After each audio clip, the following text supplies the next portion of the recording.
Hello. Ah! I win. You do win, I isn't do it? win. How you doing? How you Good. feeling? Good. I had 2 mezcalitas. Yeah, now you're on white wine. Yep. I had 2 mojitos. Hell yeah. We're about to be fun today. You're about to be We're fun. about to be fucking fun. And What? you had lots of fun this week. I had lots of fun this week. Oh my god, talk about it. Oh, okay. That is so interesting because you're about to talk about it. My name is Dillin, and I have played 2 Mass Effect games. My name is Robin. I've played the Mass Effect franchise 100 million times, and this is Dorkspawn. It's a series where we play choice-based video games like a book club, and we talk about them every week. This week we're on Mass Effect 3. We have done the Omega DLC. One of the DLCs that I've never done. Had no experience of this DLC before going in. This is one of 3. The other 2 is Shore Leave, which is the Citadel DLC. That you've never done? Never done. It has been my most anticipated DLC since the game came out, and I just didn't have enough money because I was 17, 18 at the time. Sure. And Leviathan DLC. Haven't done that one. We're yet. doing Shore Leave pretty late. Pretty late in. Should we do it earlier? I think thematically. Because I started it accidentally. And that's not what I mean. I don't mean... Because I've done it. No, I started it accidentally, but then I reloaded my save when I realized that it wasn't what I was supposed to be doing. But because I started it accidentally early, I know that there is like a whole customizable place house. Yeah. that you can spend time customizing. So that's my thought. My thought is like, should we think about doing it a little bit earlier? We're doing like halfway through Act 3. Okay. I'm literally not spoiling anything because I know about as much as I know more, but I've not played it. I know that it's called Shore Leave because it is you invite everyone to your house for a party. The later we play it, the less people are alive. So we could play it earlier, I guess. Interesting. Could we have invited Morden Solus to our house party? I think he comes, yeah. Come. Okay. I think he comes if you invite it. If he's alive during when you start it. Yeah. But then isn't. And but he's famously dead. Famously dead. Yeah. And more primary cast members are going to go before we start playing it. This guy.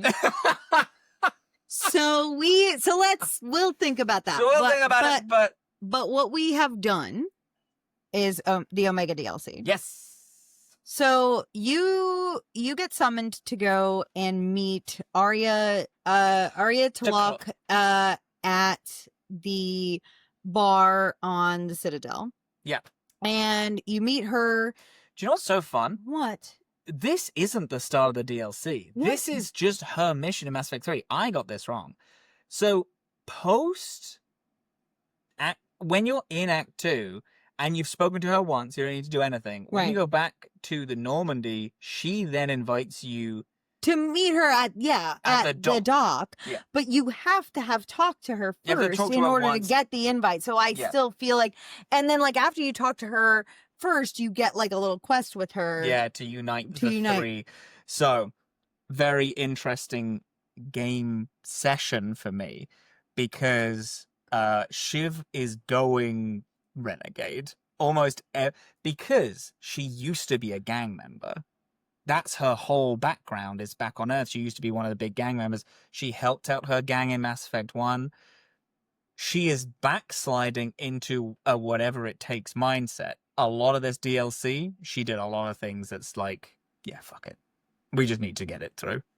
Oh, incredible. I think then we had different runs. Yeah, I think maybe so. I think most of what happens this run is the same, but I think there is light differences.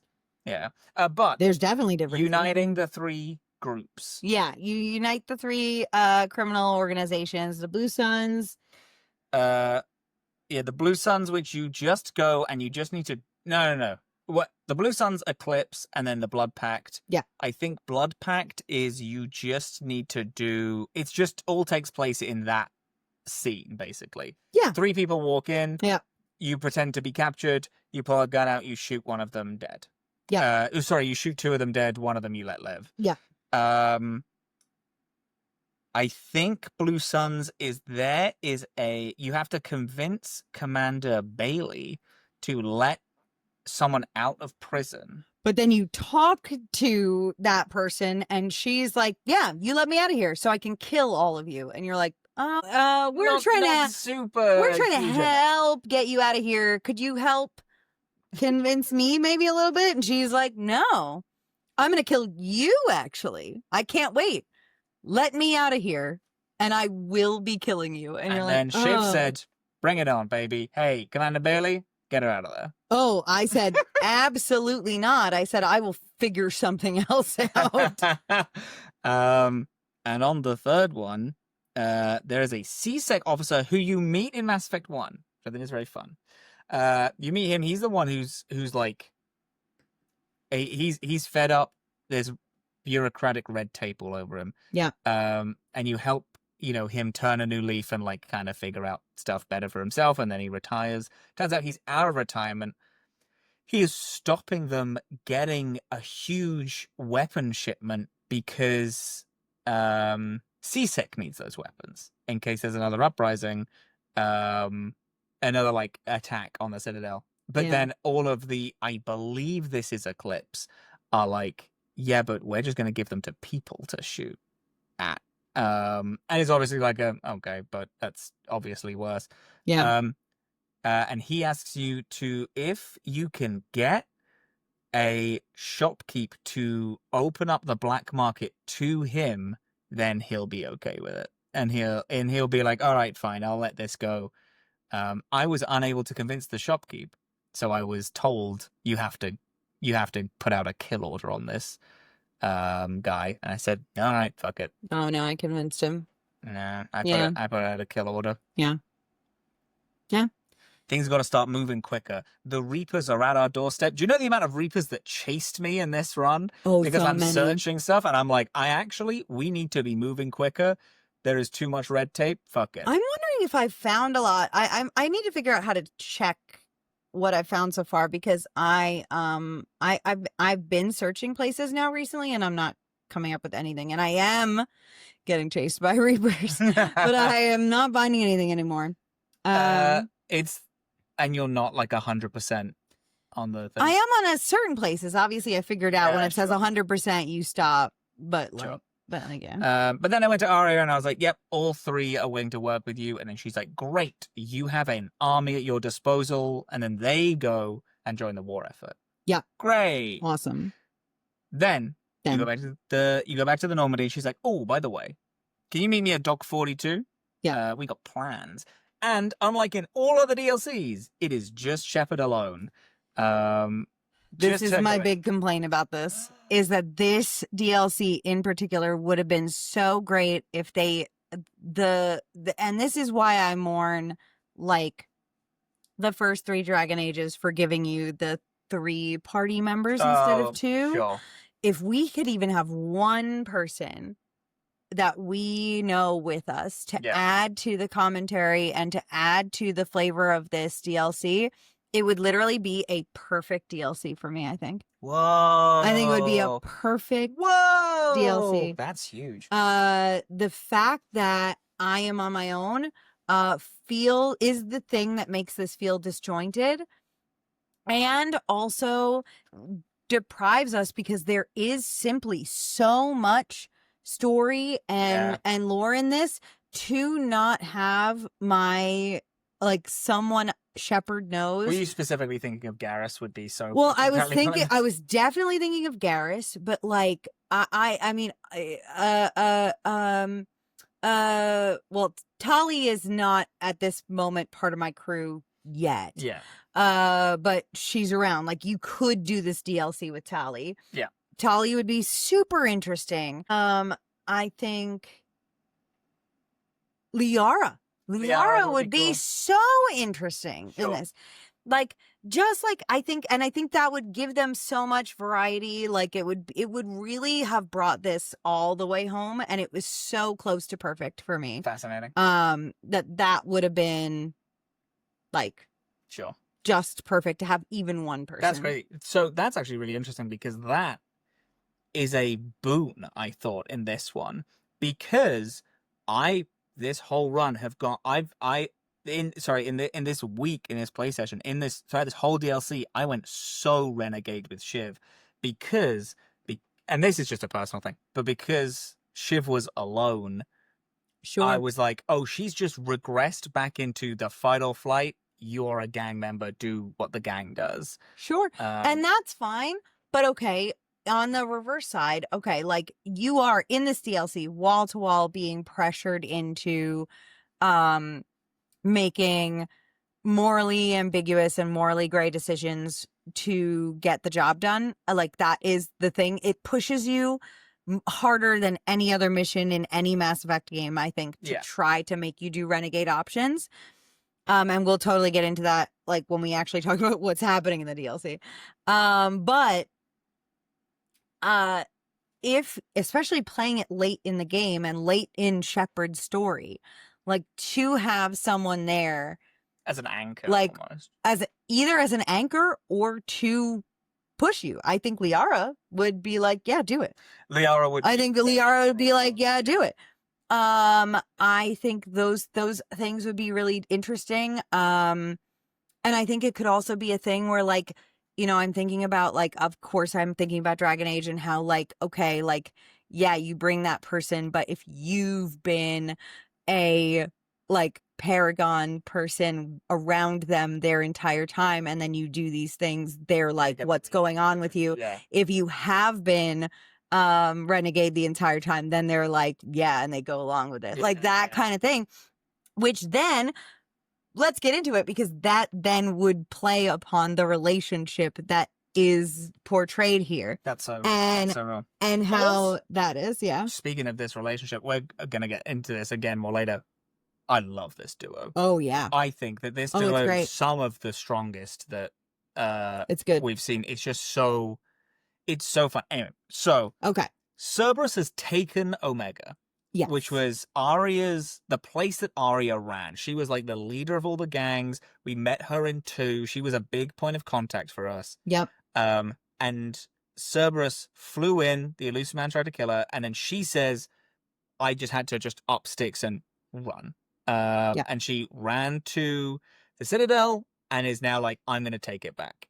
You unite the gangs. And then she's like, okay, we have an army of people. We are storming Omega. Cool fucking setup to a mission. Really cool. Like storming a place that otherwise we wouldn't be able to go to, hearing that it's Cerberus, so you have that pull of like, yeah, I'm obviously going to help you because it's Cerberus. Having you step like alone into a car full of like evil criminals, and you're like, I don't have a choice. Like, you have to take back Omega. You've got to do this. Yeah. That's a great setup. It's great. That's so fun. It's excellent. Yeah. It's full mafia. Like, she's like, get in. And you're like, I guess I have. And it's cool. Yeah. I think it's so cool. And like this whole drive when she's telling you all about like what the plan is, saying that she's united, you know, she has this army at her disposal, and she's like, oh yeah, we're going to storm it. I know how to get in and out. This is my space station. Like, this is my city. Yeah. And then she's wrong. And she is wrong. She's wrong because Cerberus has changed the defenses on Omega. So even on your way in, the ship is being torn apart trying to get in.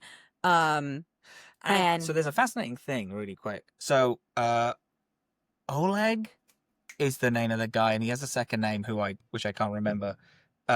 He's our lead villain. He's the head of this Cerberus unit. Yeah. And he messages you and says, oh, yes, I'm going to give you a chance to leave, because this is important, because this is the theme of him. Yeah. He says, I'm going to give you a chance. You're not making it through here. We've upgraded the defenses.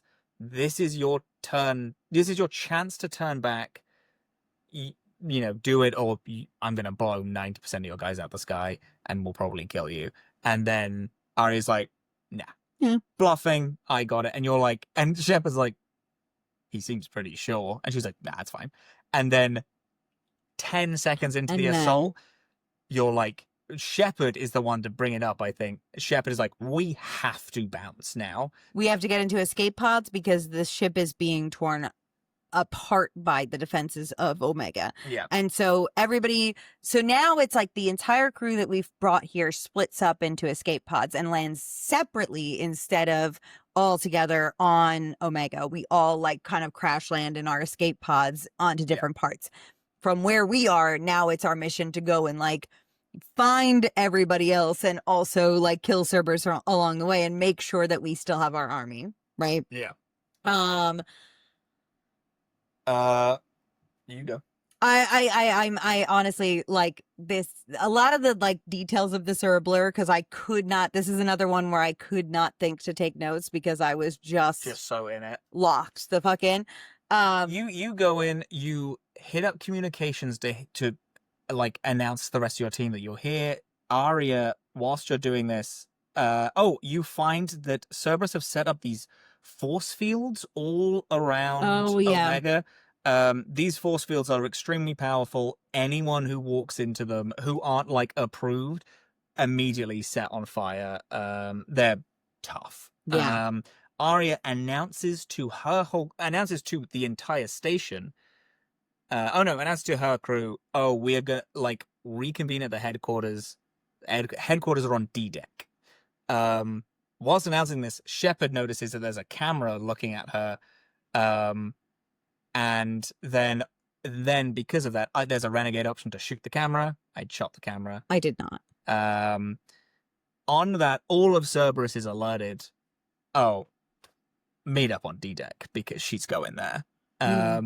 Charge, and you all charge all the way there. There are some cool new robots. There are these robots that Cerberus have set up to specifically be able to go through the force fields. This very combat heavy DLC. Almost exclusively. And intense combat that like gets more intense, especially towards the end. I've never been more stressed out playing a video game.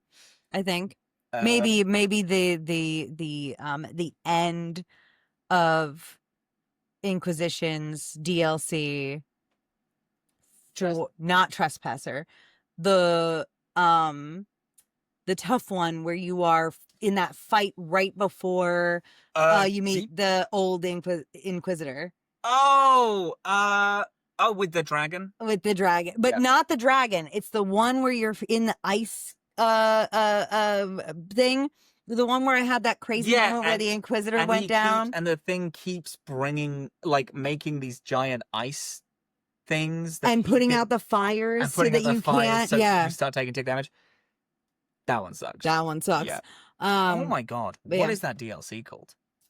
Jaws of Hakon. Jaws of Hakon. Jaws of Hakon. The end of Jaws of Hakon, right before you fight the dragon. But yeah, this is like that. Captain Oleg, by the way, has this chess set, stupid fucking holographic chess set that he's I know. So dumb. Self-indulgent. Good, stupid villain bit. Yeah. You know what? I'd be doing it though.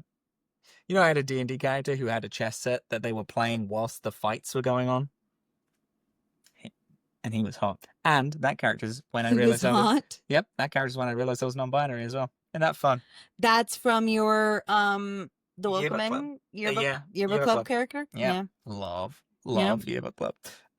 Anyway. We find some cool stuff like there is a Cerberus propaganda machine. Yes. Which I think is cool. Very cool. You can like turn it on, and it's like a holographic thing being like, it's all okay. Cerberus is here to help. And stuff like that. It's fun. Then as we are and then we keep hearing about this gang called Talon.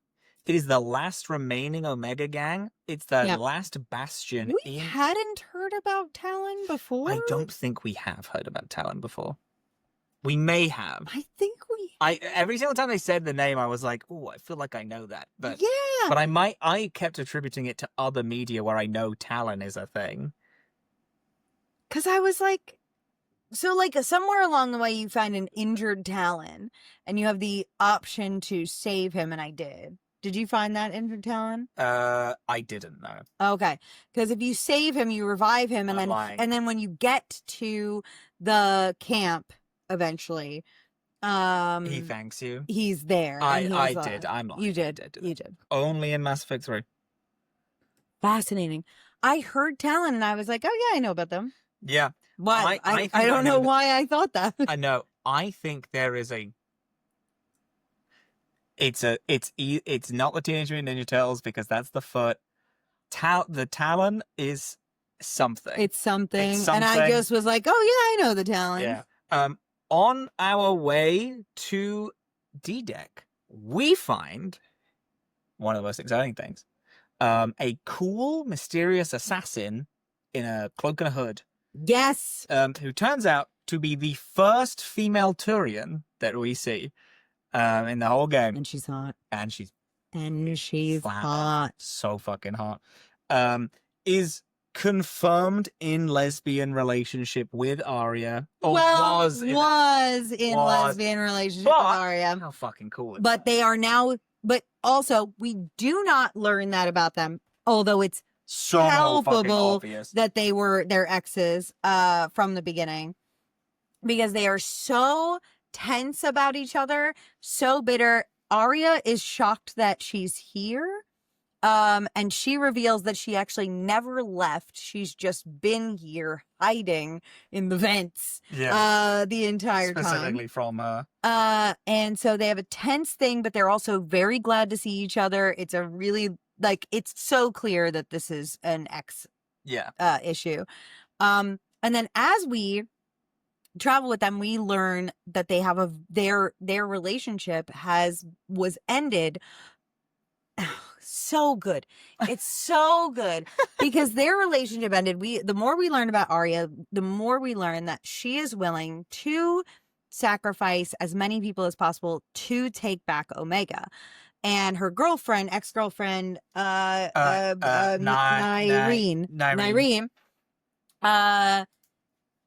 really cares about the members of these gangs, like the people that make up these gangs, and thinks that they deserve personhood and and autonomy and citizenship and all things that they are denied and that lead them to the life that they live.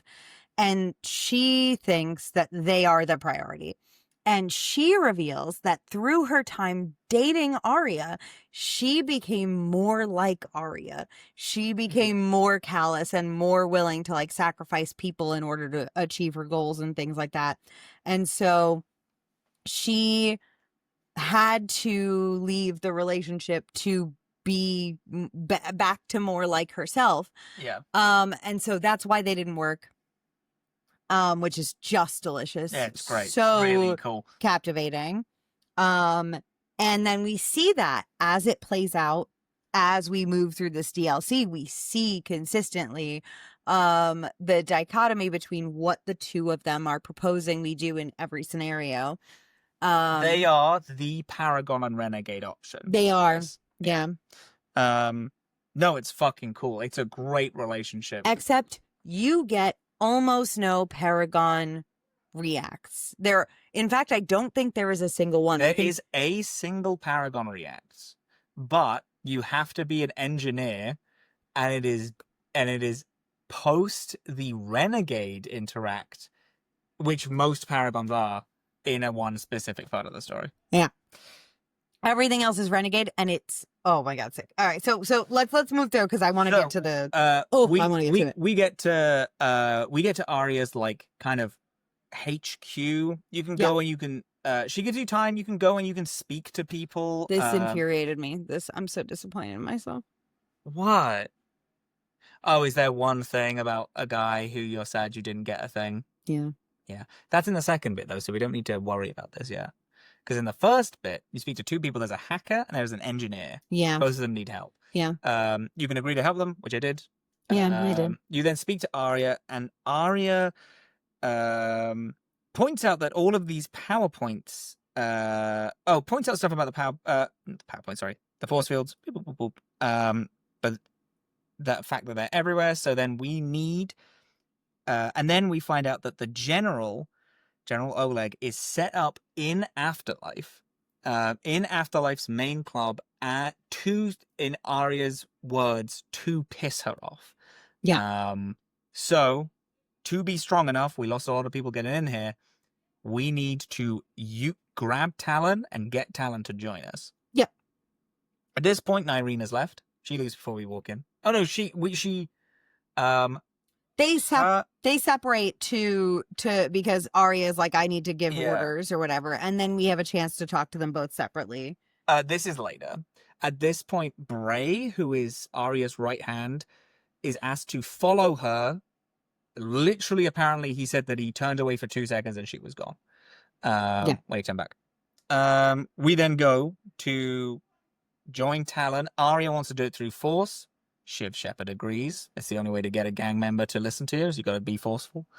And as you're fighting through all these Cerberus members and you get to Talon, lo and behold, who is the leader of Talon? It's Nyreen.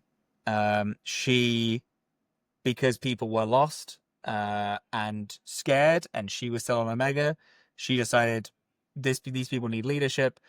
You go into the Talon main headquarters, and in Arya's words, people are frustratingly loyal and like won't budge in their loyalty to Nyreen. Yeah. Because Arya's like, well, I'll just kill you if you don't say, if you don't like do what I say. And then Nyreen's like, do you think if you kill me, you're gonna get out of here alive? And then Arya's like, it actually does seem like I'm gonna die if I kill you in this, so I'll leave you alive for now. Shepherd, Ani is like, calm down every fucking time that Arya speaks. Yeah. Arya's fuming. Yeah. Yeah, Arya's fuming, and Ani, it keeps taking the options to be like, are you gonna listen or not? Like, yeah. And really like, no, she has a fucking point. Yeah. Like, all of that. Yeah. Which I do not know how much of an impact this makes, but I do think it does. I haven't looked it up yet, and I don't want my heart broken that they didn't actually think about this, but it does seem like it made an impact. However, later. I actually will say, in terms of things making an impact, I hit a point where, because I was agreeing with Arya so much, and it was around this point that when I went into my menu, I got a notification that said, stress and anger will cause your scars to come back, and Shiv's scars from Aspect 2 are returning. There's like light peeking out from under her skin as she's re-getting those scars from being so renegade. Scary. It's scary. She's backsliding like crazy in the back half of this game. Okay, so maybe they did think about it. Yeah, I think I think that's a Mass Effect 3 thing, but it did happen in this DLC for me. Was that I also do know that there's a lot of payoff for being Renegade Paragon that we will bring up later, because I know that something happened for you. Anyway, Arya says everyone still is united under her banner. She doesn't exactly say that, but I love a fucking house banner. House banner is arguably one of my favorite tropes in something. Anyway, she gives a huge speech. Everyone on Omega. She asks every single civilian to fight against Cerberus. They are cheering. We can hear them cheering throughout these giant... First of all, also, Omega looks fucking awesome. Omega looks fucking awesome. So cool. We tell civilians... We tell civilians not to fight. We divert to protect them. Do you tell them in the speech?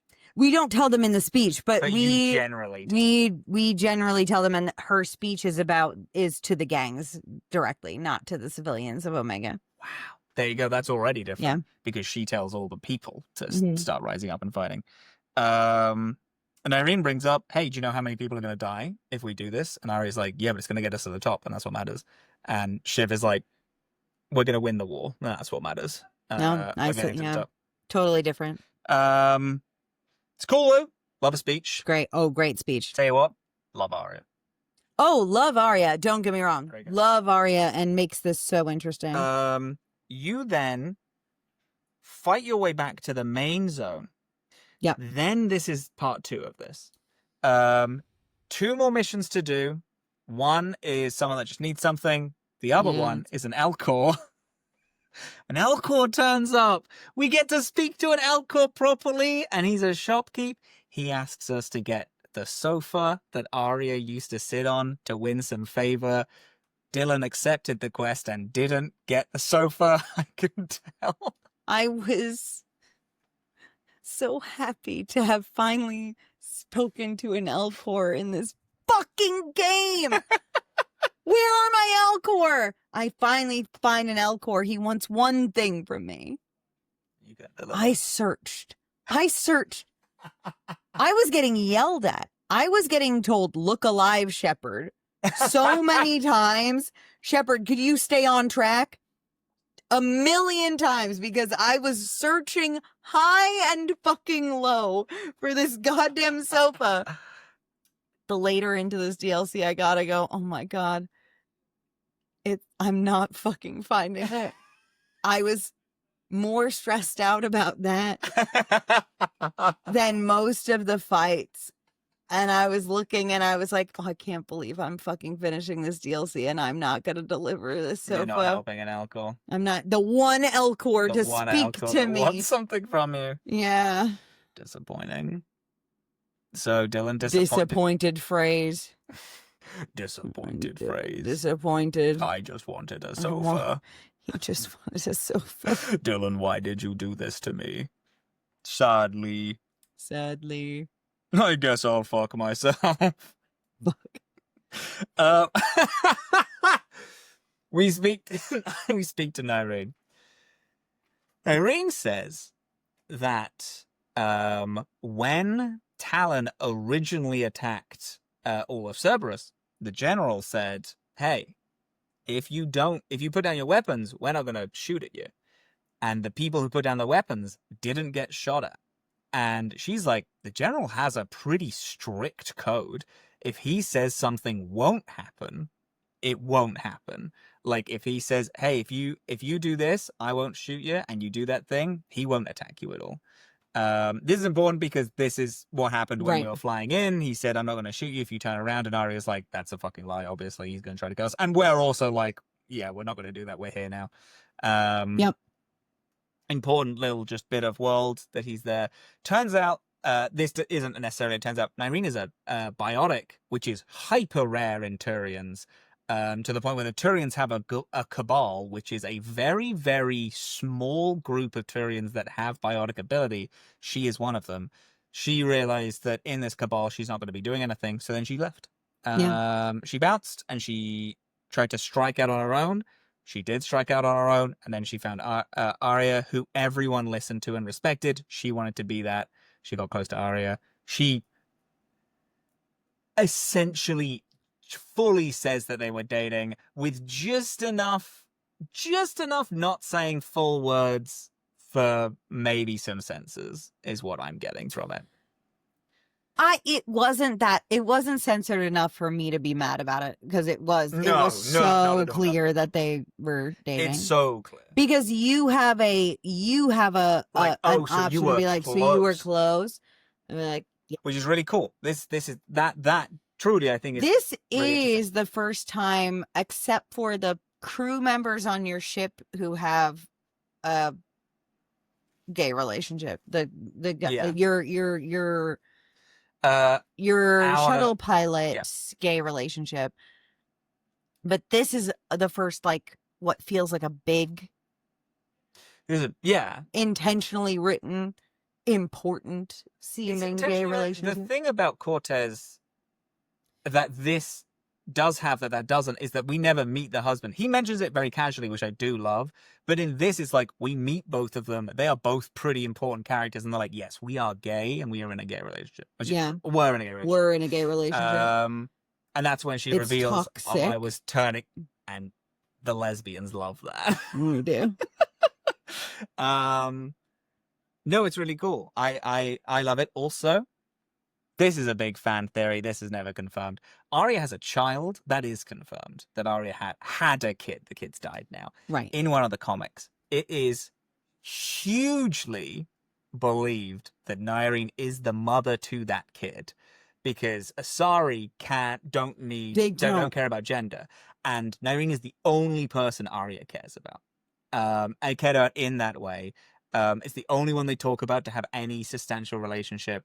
And it's just believed pretty much, almost outright said that Nyreen is the mother to that kid. Yeah. Which is cool. That means that they Deeply. are gay, toxic mothers together. Delicious. We love that shit. Mm-hmm. So this next bit, we're trying to get to Afterlife.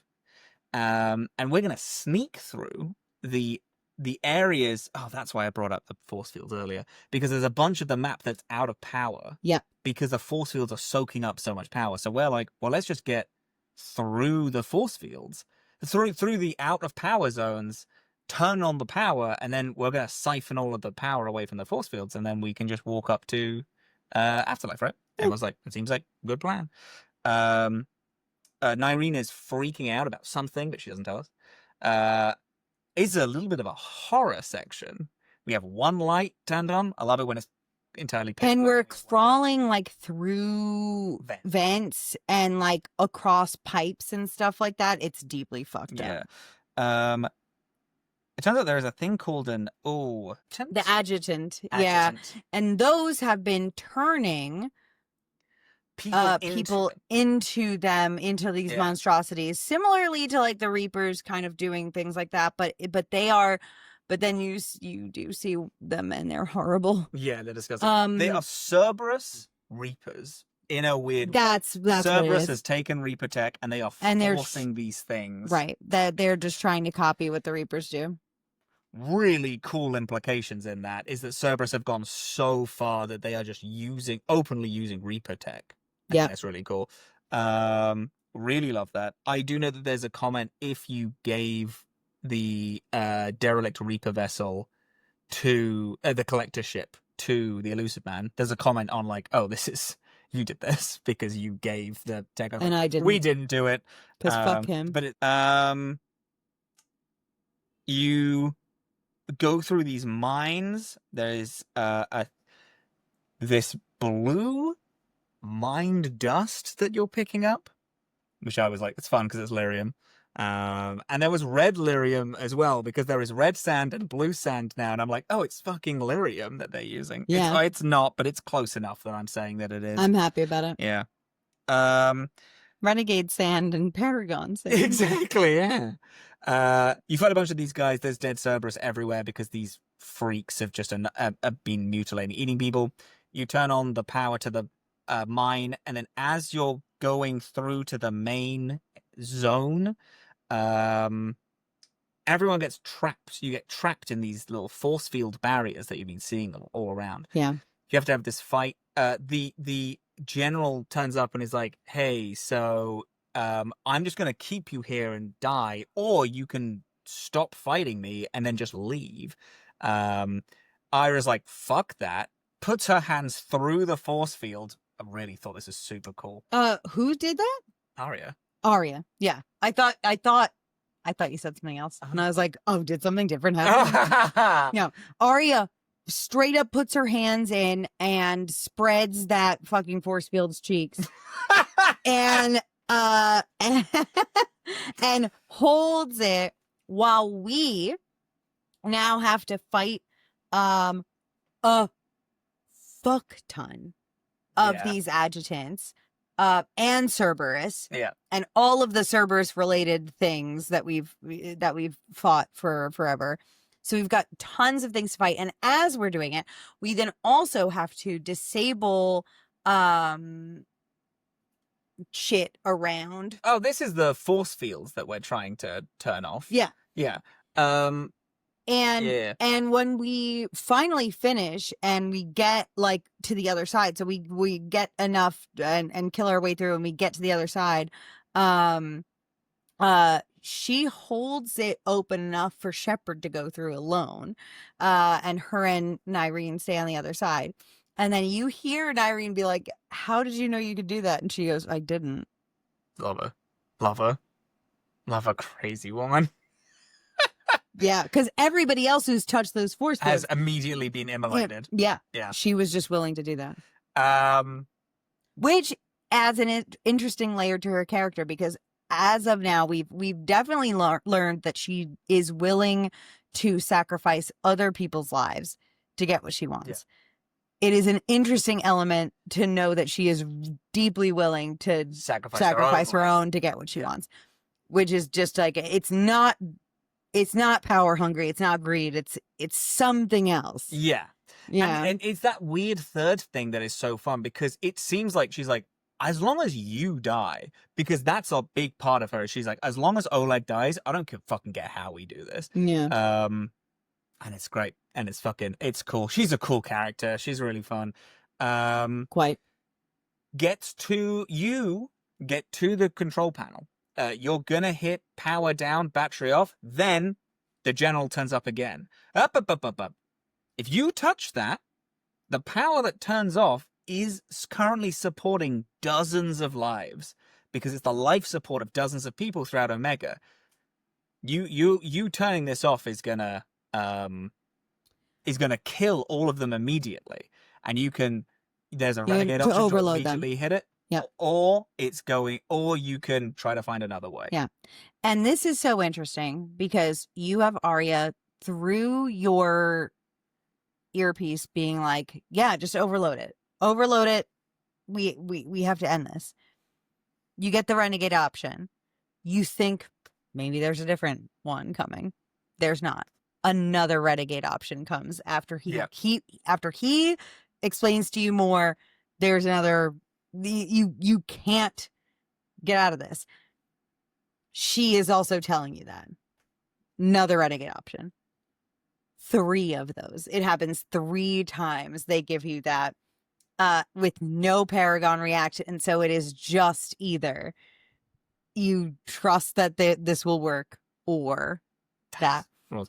And this is the bit where if you are playing an engineer class, I think this is one of the very few which changes it depending on what class you're playing. If you're playing an engineer, you get a Paragon to be able to be like, I actually know how to do this. And then you figure it out like after the first renegade. That's awesome. So sick. I didn't see that though. Not only because I'm not an engineer, but because I hit the power off. You did it immediately. I did it after the second. After the first one happened, and then the second one hit, and I was like, fuck it, we don't have time. And I shut down dozens of lives. The general looks sad. Doesn't look angry. He looks sad that dozens of people have just been executed. And then, in a really cool bit, the next scene, Aria brings it up. She's like, I can't believe, she was like, you waited too long. I'm glad you came to your senses. And then Nyreen isn't mad at you for hitting it. Is like, yeah, but she tried and thought there was another way and then had to do it this way. Yeah. It's like, oh, that's crazy. I met with them and Aria was like, the fuck were you thinking? So did you find another way? Yeah, I did. Oh, crazy. Yeah. You just stick it out and it works. No way. You just be patient and it completely works. He's fucking with you. It works entirely fine. Mad. Yeah, you just have to be patient and it just works. Crazy. And you fucking save everyone. And Nyreen is totally justified. And Aria is still totally pissed that we wasted time and that we I'm being too sentimental or whatever. But then Aria is like a little bit softened by that because later on, I think, choices change. Then you go through the final checkpoint of like a safe zone. Yes. You meet a lot with the Talons. The Mad Prophet from Mass Effect 2. I don't know if you remember the Mad Prophet from Mass Effect 2. When you go to do Morden's first mission, like picking up Morden, there's a Mad Prophet outside that zone who has 2, maybe 3 people, and is spouting all the same stuff. Like, it's like, oh, humans are the scourge and all this. And so I think these things are different because of the choices we made. Because in my safe zone, we're at war. Like, I'm walking through it, but active battle is happening everywhere. Did you not see the Mad Prophet at all? I don't think I did. Because my zone is pretty safe. Like, there are fights happening. Yeah. But it's not fully safe. It's possible I just missed him. Maybe. But there is like, it's like a lot of people are screaming and like Oh, not a huge amount of people are screaming. yeah, and like fighting and shit like that. Wow. Yeah. Well, the Mad Prophet's fun because there's like, instead of in Mass Effect 2, he had 2 to 3 people around him. In this one, he has tens and tens and tens of people around him, and he's still spouting the same thing, but people are like cheering for him now. Oh, that's funny. I definitely walked all around that place. He was not there. Yeah, for sure. He was not there. That's crazy. That's really cool. And then you have, this is the final confrontation. The final now. confrontation. You sprint into the afterlife. Boy, it's good to be back. We're back in these halls that we know so well. We run in. Nyreen leaves again. It's just you and Aria fighting through. Yeah. You get to the front steps of Afterlife. There are these. They're the Reaper Cerberus things. Horrifying. They're everywhere. awful. And there's so many. And then Nyreen comes out and is like doing some cool, like there's a cool cutscene where she's like executing a bunch of them. She then activates a grenade belt with like tens of them, and then like warp fields around the grenades and them so they can't get out. And then contains this blast as she looks at Aria and kills herself. Such a shame. Fucking cool character. One of the best characters in anything. Yeah. Excellent. I really would have loved to see more of her. Yeah. And then Aria is like, oh, bitch, hold on a second. And this is Aria being at the coolest I think I've ever seen a character. Oh my God. Because you're chasing now Aria through these halls. And you think, because you're not in a cutscene, you think you're still shooting. You can't do fucking anything. Because it's the second that you walk through any passageway or into any room, she kills everything around you and you get blown back. So like you're trying to participate in the game. You can't participate in the game. And it's really this is the leader of Omega. Right this is the leader of Omega who her fucking girlfriend just killed herself for the cause. And it's this guy's fucking fault. She's gonna get to him. Yeah. At any fucking cost. And she does this. You follow her, and in every room, every hallway, you try to shoot your gun. It doesn't even matter. She's already killed them. Yep. And yeah, it's really cool. It's really stressful. Oh, it's so sick. Oh my God. Yeah, it's the fucking it's fucking awesome. She then, in charging the captain, gets caught in a trap. It's then oh yes, that's right. Yeah. She gets caught like drawn and quartered a little bit. And then it's your time. You gotta power it off. Every single time you hit like one of the like things that are holding her back, everything in the room dies because a tiny bit of her is getting let out. It's fucking this part, most stressed I've been in a video game ever. Oh, being alone in this room with the amount of evil that's in here. So many. There's so many, and you have to run from them. You have to try to kill them. They're so powerful. Yeah. And then you have to release her, and you have to like shut down their generators that are like holding this together. And you have to kill a million things, and it's all by yourself, and it sucks. It's crazy. Loved it. Oh my God, my heart was fucking racing. And then eventually you free Aria, and then she joins you, and then it's the two of you, and then it's like a little bit better. Yeah. And then you get it, and then once you've killed everything in the room, you can go back up and you can go into the room where Oleg is for the final. Confrontation. Which is one of my favorite tropes. He's just a fucking guy. He's just a guy. She breaks open the doors and then immediately starts strangling him. He can't fucking do anything. She says, what does she say? She says, do you feel that?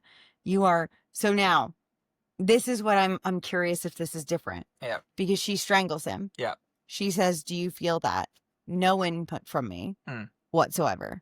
She says, you're inches away from death. I'm not doing that. Crazy. really? It's different? Yeah.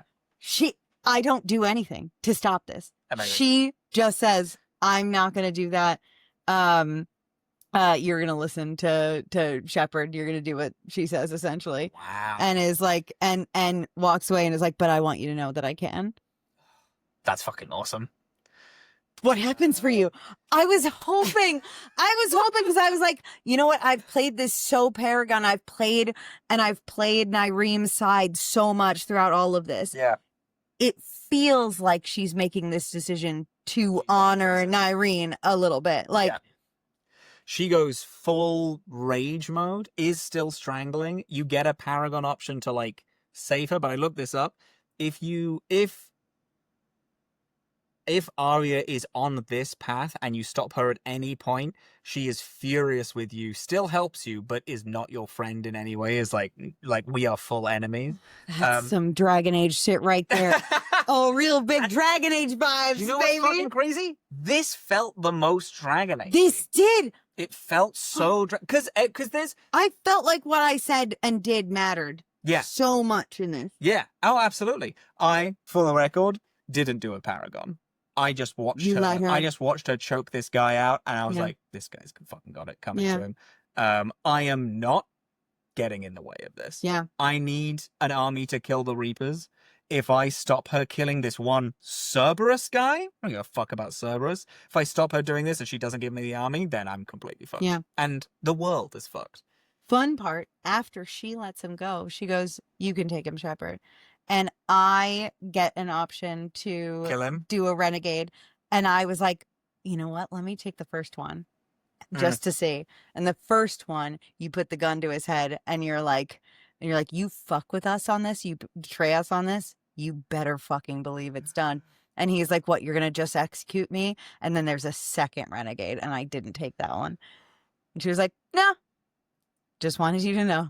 That's fucking crazy. Like, so I took just that little, after a whole Paragon run of this, I just took that one little bit of renegade just to put the fear of God into him. He has a moment when Arya's choking him and the Paragon is going, where he starts pleading with Arya and then turns to you and is like, well, you're not going to let her you're not going to let her do this, like, as he's choking. And then the longer you wait, he's like, please don't let this happen. Like, and then I'm just like, I just watch him, and then she does, you know, the Arya embrace eternity thing, Liara embrace eternity thing. Yeah. Her eyes go black as she's choking him, and then he dies. She like fucking explodes his mind, basically. Hot. It's fucking sick. Wow. And then you've taken back Omega. Arya, for me, does a supervillain speech. Oh, she does a very good, like, we are fucking in this together. She does do a bit of that, but she's like, I mean, it ends, I imagine Arya ends the same with her saying, don't fuck with Omega. Yes. Yeah. Mm-hmm. Yeah. And it's fucking and awesome. it's long. All of this was such a long, hefty DLC, and I really felt so good about it. Truly, my one complaint is that I think that someone connected to Shepard would have opened up for the writers to do some really juicy ass shit to make your relationship to whoever you brought mirror like what was going on with them, to like play with that parallel, to like give Shepard a little bit of an identity crisis, like kind of like, whereas like you're not just a bystander in their relationship, you're also like kind of fighting your own thing. Like, I think that could have been really, really good. That would have made it aces. But it is like wall to wall. Great fucking DLC. Oh, it's cool. I love it. I think it's so fucking good. Yeah. Yeah. Really, really thought it was the coolest shit ever. Oh, it was good. That was good. And it's one that I've never done. And That's it's so one that exciting. is surprisingly pretty universally hated. People hate this DLC. As I was Googling it, people are like, so this is the worst one, right? I'm sorry. It's crazy. Who? Literally Google it. People hate this DLC. Mass Effect fans, you don't understand what you have. Do you know that you have all of the resources that Dragon Age Should have had. Like you siphon, like that Mass Effect has siphoned all of Dragon Age's resources for several games now, and you don't appreciate the moments that you are given. It's fucking awesome. That's crazy to learn. Yeah, it's the coolest shit. I loved this DLC. I thought it was so fun. Kind of made me feel a bit sick. I liked it so much. I did too. And next week, what are we doing? We're leaving Omega. We're going back to the far reaches. We are doing Priority Geth Dread. Oh, we're going. Yes. And good. Because I took a little bit away from it a few weeks ago. I know it was literally a conversation, but I am adding a tiny bit. Also adding in the side mission Geth Fighter Squadrons as well. Okay, fun. So we are doing priority two Geth themes. Two Geth things. This is a break in the Geth Quarian conflict. So we are back to the Geth Quarian conflict. Yeah. Learning a lot about it. Tally's back with us. Might see my gang. I didn't do the quest. Last week I said that, I it's grayed out, but I didn't do it. It's named a different thing. This was so I went, I did it, I spoke to Tally. Tally's on the ship now. It's fine. That was yeah. Because it's named a thing and I'm going through the list, I like the thing. I thought it was a longer mission. No. It's so fine. I have her now. Yeah. We're good. Mass Effect, baby. I know what I want to... actually, I know what I want to close it to be. Okay. Kind of want it to be Don't Fuck with Omega, because it's cool and that's Aria. You like that? It's good. Before we do that, though. Yeah, good. I keep wanting to bring this up in every episode for the last, the 3 to 4 weeks. Have you seen our captain get a star on the Hollywood Walk of Fame? What? Our Anderson, Captain Anderson, that actor. Keith David got a star on the Hollywood Walk of Fame. That's my fucking guy. And I would like you to hold this, please, because I would like to show you the cutest thing that you're ever gonna see in your fucking life. And do want this will be probably cut from the podcast, but I will show it to the YouTubers. That's a man who knows how to wear pants. That's a man. I'm gonna break the fucking heart. I can't wait. Marion Cotillard. Actor. Oh, you gotta put my headphones on. What if I cry about it? Oh my god, on his 70th birthday?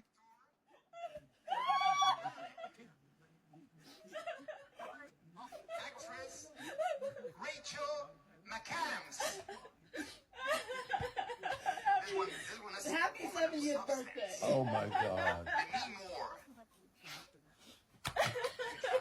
Sorry.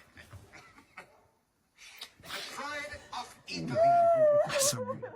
Can you believe how cute him and his wife are too? That's sickening. Anyway, congratulations to Keith David. Congratulations to Keith David. Holy shit. For that shit. Okay. Wow. Yeah. I keep wanting to bring it up and then I keep forgetting. Yeah, that's so fucking cute. Yeah. Follow-up question. Take it out fancy. Follow-up question. Follow-up question. Take it out fancy. Take it out fancy. Follow-up question. How's Arnie feeling? I talked a lot about Shiv today because this was big, going back to gang stuff. Oh, yeah. I feel like Shiv really hit a point in this. I want to know how Arnie's feeling because I don't think we've talked about it a lot. Because Annie's traumatized by the idea that she can't save everyone. So she is saving everyone. Yeah. That she can. I think she feels guilt about the self-sacrifice that Nairine did. I think that it's not guilt. I think it is she would have done that 2 years ago. Yeah. She gets it. Sure. Nice. But now there's too much at stake. We actually, if she had been given a moment, she would have told Nairine not to. She'd have been like, no, we need you fucking too. We can we need it is, we need all hands. We need everyone. Sure. But yeah, but she gets Wow. him. Huge. Cool. Fascinating. Well, that's what I wanted to ask. Yeah, it's a good one. Don't fuck with Omega. Yeah, On 3. on 3. 1, 2, 3. Don't fuck with Omega.